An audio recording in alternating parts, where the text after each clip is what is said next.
There's two people, I never talk about the Twins without talking about two people that deserve the most credit.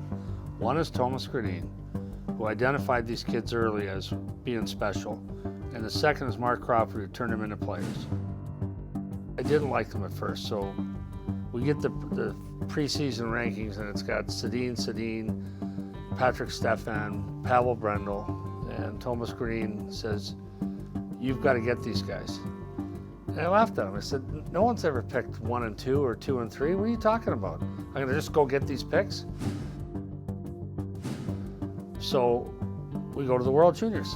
I'm all excited, and the Twins tear it up, but they get all their points against Israel and Greece and Afghanistan, right? Against Canada, nothing. Against the US, nothing. And they got knocked down about 20 times because the North American kids targeted them, and were really going after them.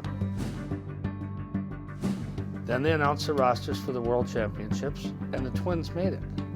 And the Swedes, and no one takes kids to that tournament, even today, nobody.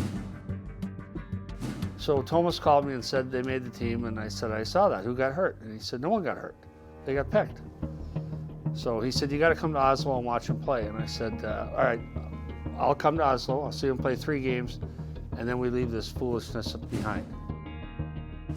That's where I found Christ with regard to the Twins, because they did all this crazy Twin stuff they do.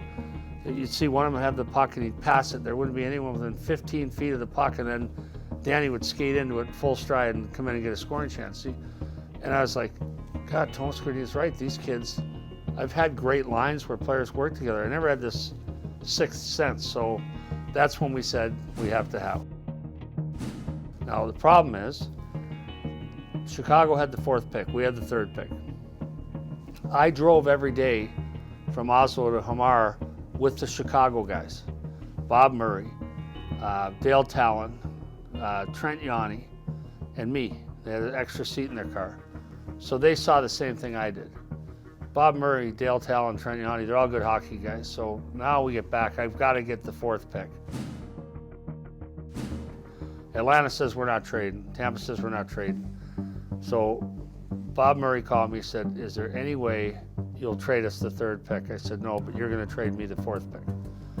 So he said, I'll help you make this happen, but it's going to cost you a fortune. This is Brian McCabe and a 1st. Get to the draft, call Rick Dudley, he's the GM of Tampa.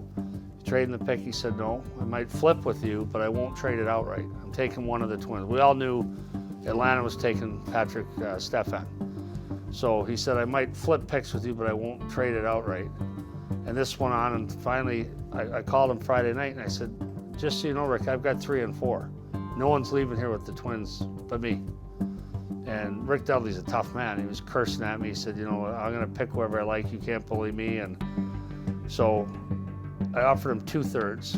He finally called back and said, "I'll do it for a 2nd and a 4th. I said, "I'm not doing a 2nd round pick is worth like 4 third-round picks." I said, no, 2/3. And he hung up on me, swore at me and hung up on me. So I go to bed thinking, I'm getting fired. I just traded Brian McCabe in the 1st for Pavel Brendel. So I go to the rink, I go to the TD Garden, and Dave Nonis and I are always the first ones at the draft. We're there 3 hours before, and in comes Rick Dudley, comes right over to us. And I was like, oh, thank God he's going to make the deal. He said, "All right, I'll make your deal." And I said to him, "You already traded this pick, haven't you?" And he said, "Yep, for the Rangers." So Dave Nonis goes down to register the deal with the league. I go over to Atlanta's table. I said, "Okay, now I got 1 and 3. So would you be willing to trade up to pick 1st? And then I'll pick 2 and 3. And Donnie Waddell, I said, "Look, no expansion teams ever picked 1st overall." And Ted Turner was there. Ted Turner from Turner Sports was there, right? The guy that owned the team. One of the most famous Americans alive at the time. And I said, "Donnie, you can go up and be the 1st expansion." So he gave me a 3rd-round pick, and we flipped again. So Dave Nonis went back down underneath to register the trade with the league. I walked over, I saw the Twins sitting up, and I gave him the little shoot the gun at him, like, "Hey, we got a deal." And now everyone knows the rest. The Vancouver Canucks are very proud to select for Marshall Svink, team moto of the Swedish Elite League, Daniel and Henrik Sedin.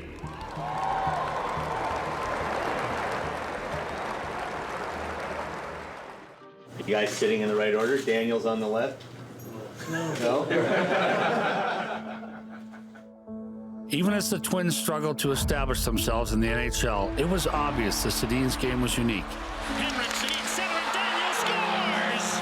Daniel Sedin's first National Hockey League goal! They were all about puck possession long before the rest of the league caught on to that value.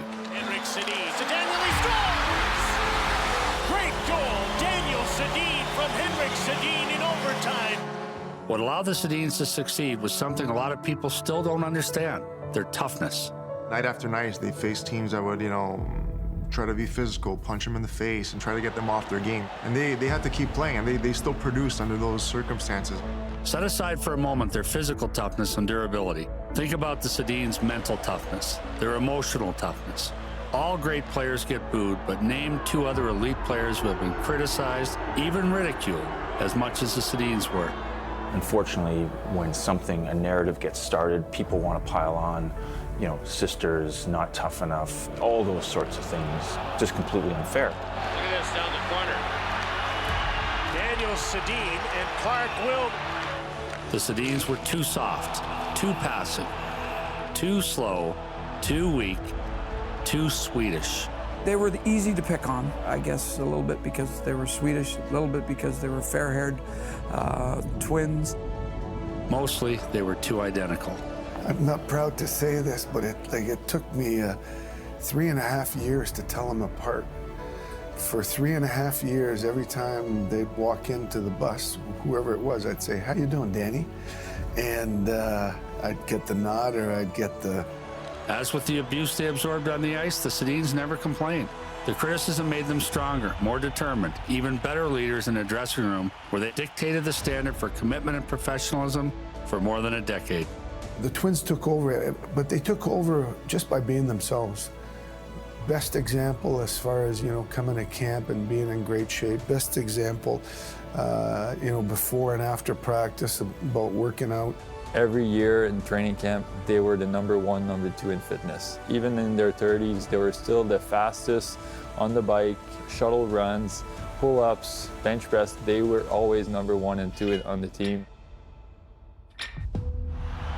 That fierce fortitude was as important as their skill, as Danny and Hank amassed more than 2,600 games and 2,100 points entirely for the Canucks.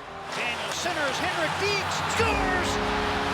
1,000 points in the NHL, and he's done it against the man from whom he received the captaincy, and they have a quick embrace.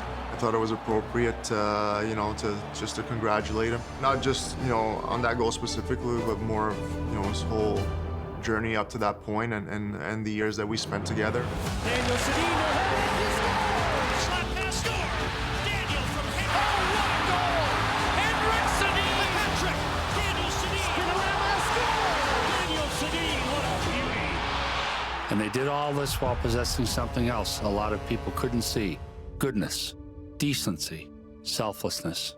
Anytime somebody new would come in, they would greet them, take them for supper. They were as good of players, and they were MVPs in the league.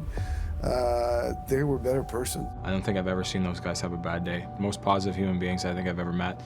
And I have such a tremendous respect for those guys, how they played the game and how they carried themselves on and off the ice. Thank you. Good luck today. It is ironic that so much of the discussion about the Sedins was framed by their appearance, when so much of what they accomplished was driven by things you can't see. They're two of the best in every sense. There will never be another two players like them.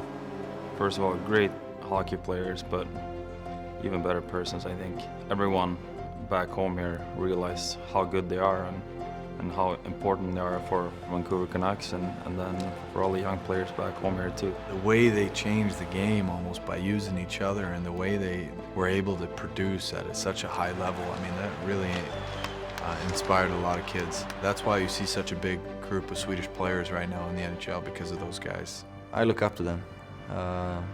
Just admire their game, admire how, like I said, how easy they make the hockey look like, and trying to learn something from them because they are awesome. I think those two now realize the amount of respect that us players have for them. That's the only thing that matters. The respect's always been there. It'll always be given to them, and that's what makes them Hall of Famers.